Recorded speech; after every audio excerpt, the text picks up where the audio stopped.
The first thing Min said when she walked through my door was, "Oh wow, it smells so authentic in here." I smiled politely and welcomed her in. She clung to my son Carter's arm like a lifeline, her voice sweet enough to rot the sugar jar. Dinner was simple. I made steamed jasmine rice and stir-fried smell peas, dishes I'd cooked for Carter since he was a boy. Min complimented every bite. "So light," she said, "not greasy like I expected." Her parents, a stiff couple in expensive clothes, nodded, laughed at everything, and spoke in rehearsed English.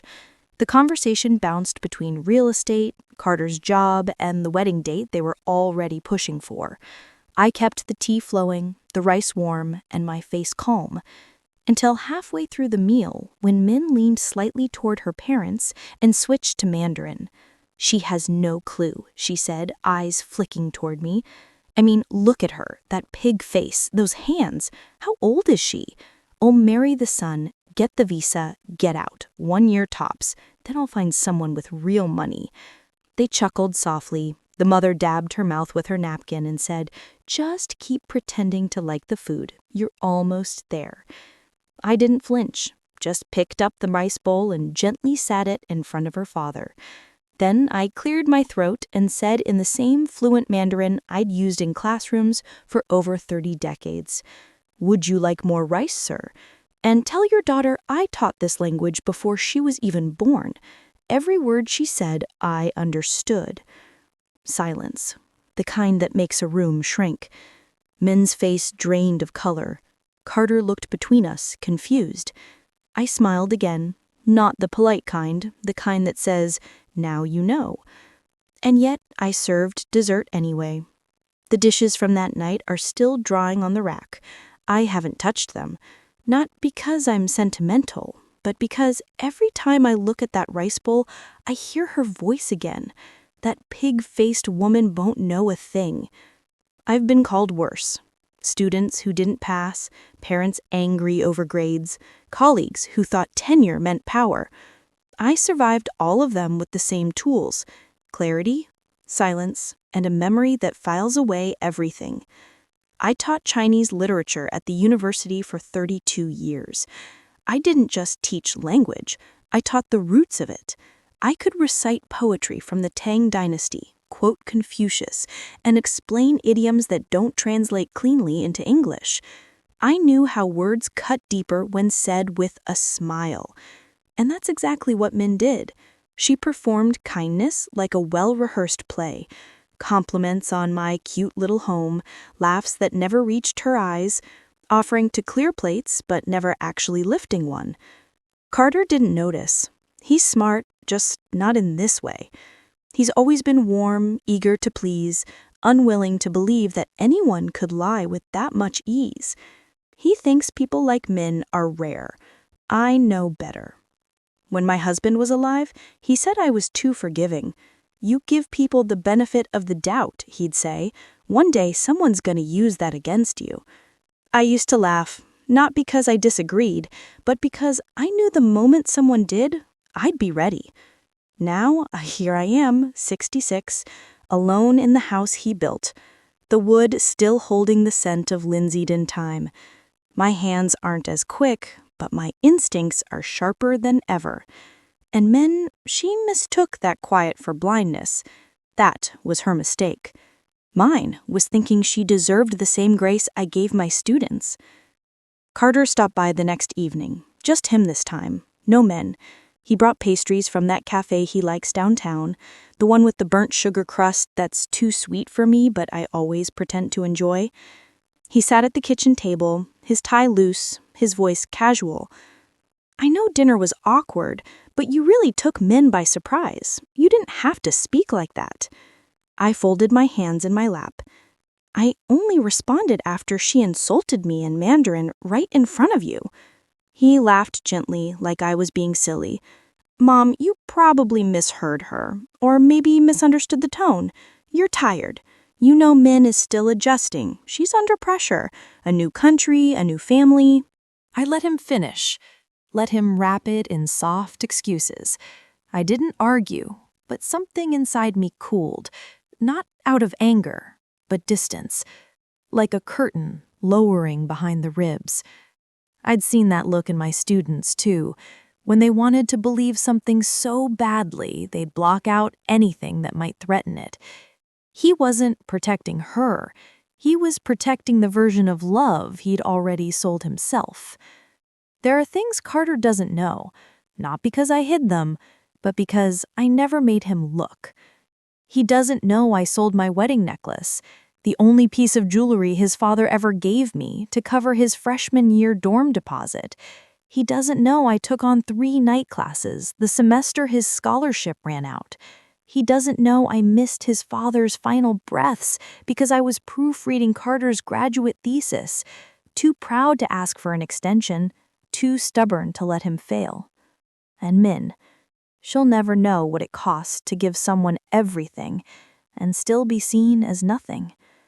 I called Mara the next morning. She had been one of my brightest students, a quiet force of order and insight.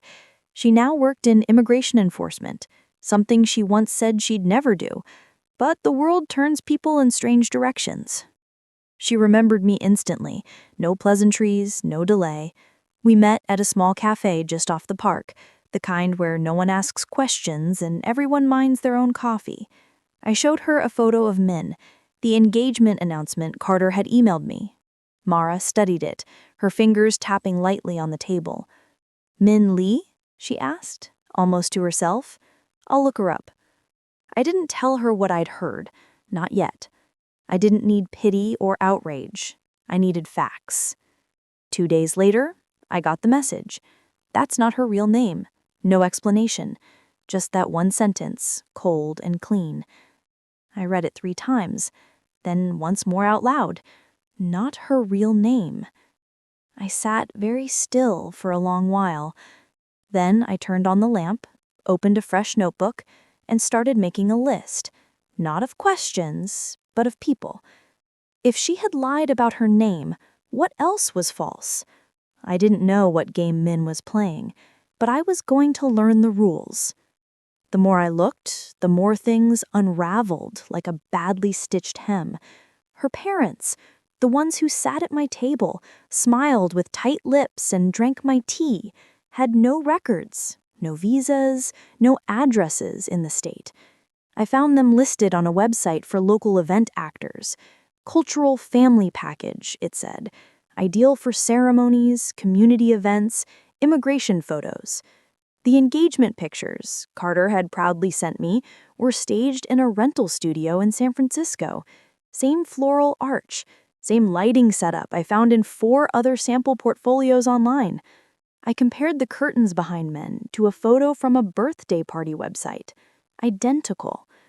Mara's second message came later that week. Her real name is Schumann, still legally married. Husband resides in Guangzhou. Filed no divorce. I stared at those words for a long time. Still married. And here she was in my kitchen, humming while she chopped vegetables, making Carter laugh as she fumbled with the rice cooker. A darling neighbor had dropped off flowers, and Min had accepted them with a thank you, so sincere, even I nearly believed her. She wore the lie like silk, fluid, flawless, shimmering in the right light. I didn't confront her, not yet. I needed to see more, not of her, but of Carter. Would he notice the seams? He didn't. He talked about wedding venues and visa paperwork, about how we wanted the ceremony to include both cultures. I listened. I smiled. I poured coffee and took mental notes. Then when they left to go shopping for place cards, I sat at my desk and began printing everything I had. Her alias, the studio rental receipt, the casting invoice for her parents, the marriage certificate from China. I arranged it in a folder, then slipped it into the drawer beneath my late husband's watch. I wasn't ready to show Carter yet. I needed the timing to be right. Because when the curtain finally falls, I want to be the one holding the spotlight. I spent the next week collecting threads and weaving them into something undeniable. I labeled every file. Paperwork from the fake parents, screenshots of their actor profiles, Min's studio photos, in a copy of her real marriage license. Then I made one more call. Agent Chen picked up on the second ring. We hadn't spoken in years, but his voice was just as clipped and steady as I remembered from my guest lecture days. "I need discretion," I said, "but it's not just personal, it's federal." He didn't ask why. He only said, "Send what you have. I'll open a file." It was done. The wheels were moving. 2 days later, Carter called. "Min's parents are still in town," he said. "They'd love to see you again. She thinks maybe you're warming up to her." I paused. "Tell them I'll host dinner again this Friday." He sounded surprised, then grateful. "She'll be happy. I think this means a lot to her." I only nodded, though he couldn't see it.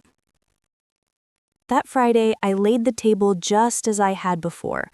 I used the same dishes, poured the same tea, even placed folded napkins in the same lotus shape Min had complimented the first time. She arrived with her parents. Still the same actors, still the same polished smiles. She brought flowers this time. Orchids. "Thank you for giving us another chance," she said softly, sincerely. I smiled. "Of course. It's important to know each other fully." Carter beamed the way only children do when they believe everything is finally at peace. Dinner was pleasant. They laughed, I asked questions, and they played their roles. But every word they spoke was already documented. Every smile already framed in my mind with a timestamp. And when dessert was served, I excused myself briefly, walking to the front door just as headlights pulled into the driveway. Agent Chen stepped out of the unmarked car right on time. The moment I opened the door and nodded, Agent Chen understood. No dramatics, no rush, just a quiet presence behind me as I returned to the table, where Min was still laughing at something Carter had said. Her parents sipped their tea, composed and hollow. I stood beside my chair and cleared my throat lightly. "Would our guests like to stay a bit longer?" I asked, setting down my napkin. "I've invited someone else to join us." Before anyone could speak, Agent Chen stepped forward, calm, professional, as if he were arriving for his own dinner. He placed a small leather folder on the table and opened it slowly. "Miss Shu Min," he said, his voice level, "you are under investigation for immigration fraud. You are not under arrest at this time, but I do have questions regarding your current identity and visa application." The room froze. Carter turned to me, mouth parted but voiceless. Min stood so quickly her chair scraped the floor. "I don't know what this is." "Sit down," Chen said, still gentle. "This doesn't have to get worse." Her eyes darted toward the kitchen, then toward the front door. Her pulse was visible in her neck.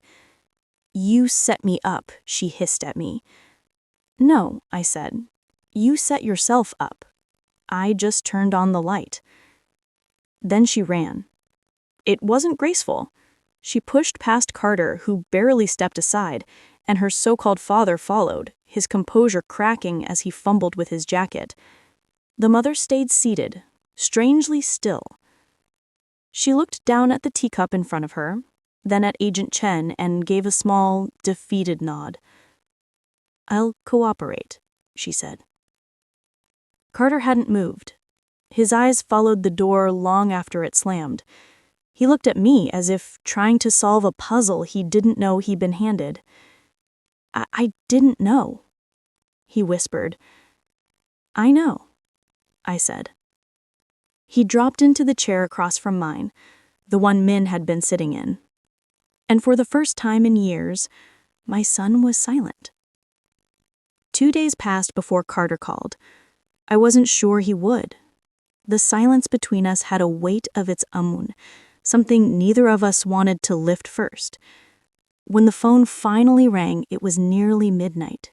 His voice was small, frayed at the edges. "You could have told me sooner." I took a breath. "I tried," I said. "You chose not to hear." For a long time, the only sound was his breathing. then a quiet sob, the kind he used to hide as a boy when life first began to disappoint him. "I thought you were trying to ruin what I had," he said. "I didn't realize you were saving me." "I know." He exhaled shakily. "She's gone. They took her statement. Agent Chen called me today. She admitted everything. Her marriage, the fake parents, all of it." He laughed once bitterly. "I almost married a stranger." "You didn't," I said. "That's what matters." He didn't answer for a while, then softer. "Do you still trust me?"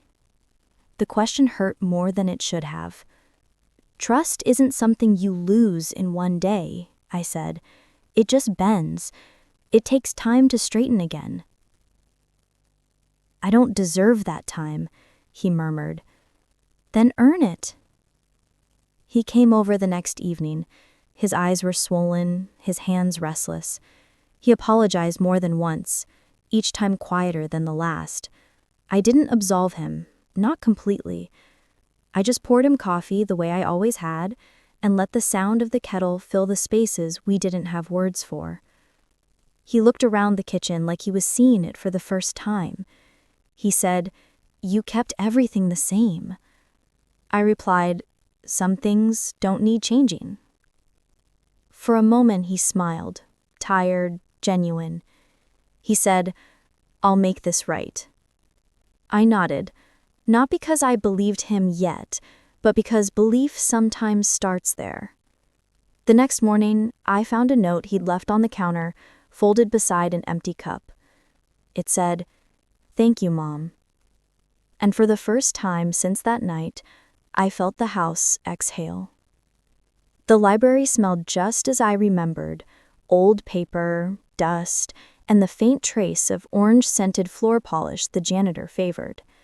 I resumed my usual spot behind the reference desk, checking returns and helping the occasional lost high schooler find their sources on deadline.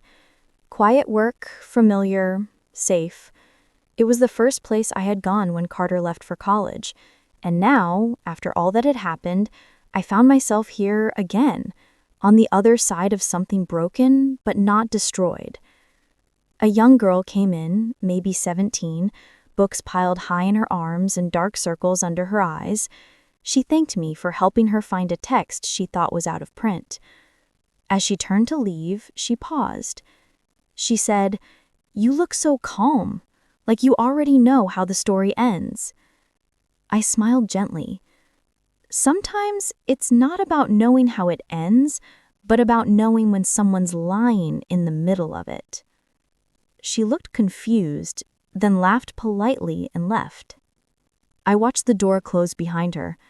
Then I sat for a long moment before opening the journal I'd brought from home. My husband had given it to me years ago, its pages still mostly blank. But today, the words came easily. "A mother's ears never retire," I wrote. "We hear beyond words, beyond accents, beyond what they think we can't understand." I set the pen down and looked around the room. Children whispering over picture books, a father reading aloud to his toddler in soft Spanish, a young couple arguing over the meaning of a poem without realizing it had no single answer. Understanding isn't just about language, it's about presence, about reading silences and side glances, about knowing someone's intentions before they say a word. Min thought she was clever, switching tongues, but fluency isn't about grammar, it's about truth, and the truth always shows itself if you wait long enough. I closed the journal, tucked it into my bag, and stood to reshelf the cart. That evening, Carter knocked on the door holding 2 cups of coffee.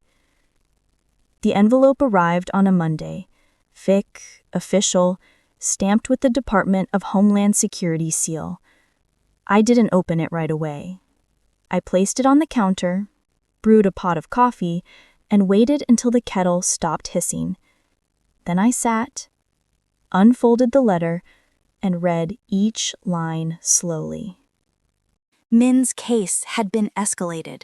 Fraud, false documents, misrepresentation of marital status. Her pending marriage petition had been denied, her visa revoked. There was no mention of Carter, no blame, no suspicion toward him. Just a quiet note that he had withdrawn his affidavit of support. The system moved on without him. I folded the letter neatly and slid it back into its envelope. That Sunday, like the two before it, Carter showed up at noon with groceries in one hand and takeout coffee in the other. He knocked now, never assumed the door would be open. There was a softness in him I hadn't seen in years. We made lunch together. Nothing fancy. Rice porridge with ginger, scallions, and pickled vegetables. He didn't try to fill the silence. He asked questions instead. About my childhood, about how I met his father, about the poems I used to quote over dinner when he was too young to understand them. I should have listened, he said as we finished our meal. I didn't want to believe someone I loved could lie like that. I reached for his hand. You didn't fail. You trusted. That's not weakness. But now you know what to look for. After he left, I cleaned the kitchen, wiped down the counters, and set a new kettle on the stove. My hands didn't tremble anymore. There was no tension left to hold. I pulled out my old journal and turned to a fresh page. I wrote one line, then underlined it. Next time you bring someone home, make sure she isn't auditioning. Then I closed the book, leaned back in my chair, and let the quiet settle in like an old friend.